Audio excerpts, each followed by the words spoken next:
Good morning. Welcome to Breakfast with Bacon. We have Doug Bacon, whose name inspired this series. We have JZ, Julie Zalua, who serves to move our projects into reality, and me, Lynne your host. We are delighted to be with you today. This is our weekly message here at Throwing Words to show you what we're learning. And our theme this week is delegation. And I know, Doug, you and Julie had an interesting interaction last week where you had some ahas about that. How about sharing your story? Very true, Lynn. JZ and I have worked together remotely since we started working together about 2 years ago.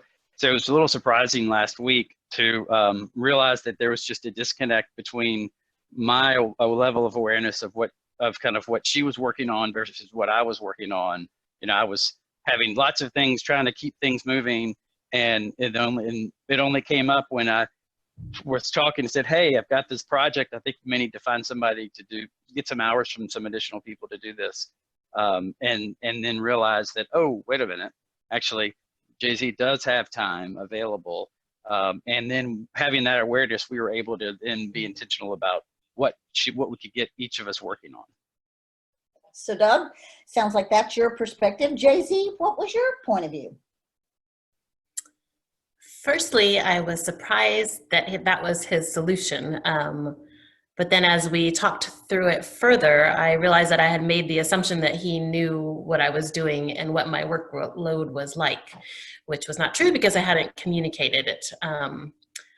Certainly in kind of everyday, what used to be normal working environment, that was easier. But, as we all know, in the past 3 weeks or so, things are changing so rapidly and so constantly, even by the hour, sometimes by the minute, that communication needed to happen more frequently, so that I wasn't making assumptions, that he wasn't making assumptions, that we were collaborating more and on the same page as far as just something simple like capacity and what we have to do.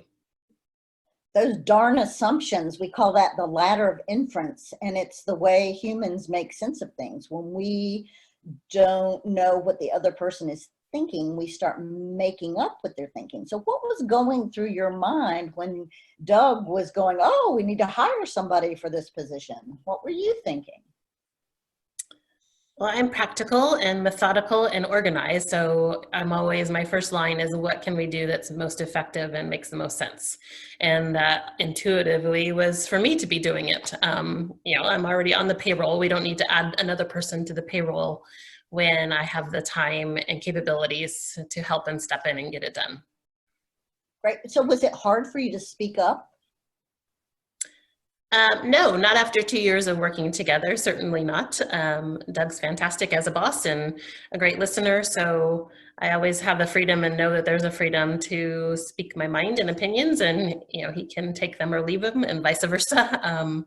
So he trusts me to know that I would speak honestly about what I was able to do and my willingness and desire to be able to do it well. So it was not, like I said, 2 years down the road, a difficult decision or a difficult conversation to have. Great. So it sounds like your takeaways were to communicate early and to watch your assumptions. Doug, how about you? What were your takeaways? Yeah, a couple of takeaways. One is, in addition to that early communication, it was having regular communication or communicating often. And so that start having those conversations sooner. So instead of me coming up with a solution and then engaging JZ, we've been having those interactions and communications earlier in the process, where we're still thinking about possible solutions or we're talking about problems. So getting that communication in earlier in the process. And then the second takeaway is that when we do that, we got a better result. So our conversation went from talking about transcriptions and administrative things to a topic, social media and marketing.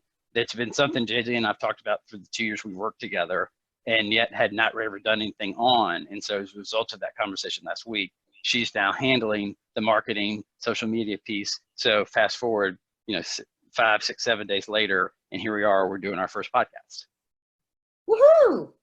Yay. So it sounds like it's really important when you have a problem, rather than attempting to solve that problem by yourself, really include the other folks in the organization so you can come out with a better solution to that problem. Well, great. That's our message from here at Throwing Words this week, the pathway to a better workplace. And we look forward to seeing you next time. Take care.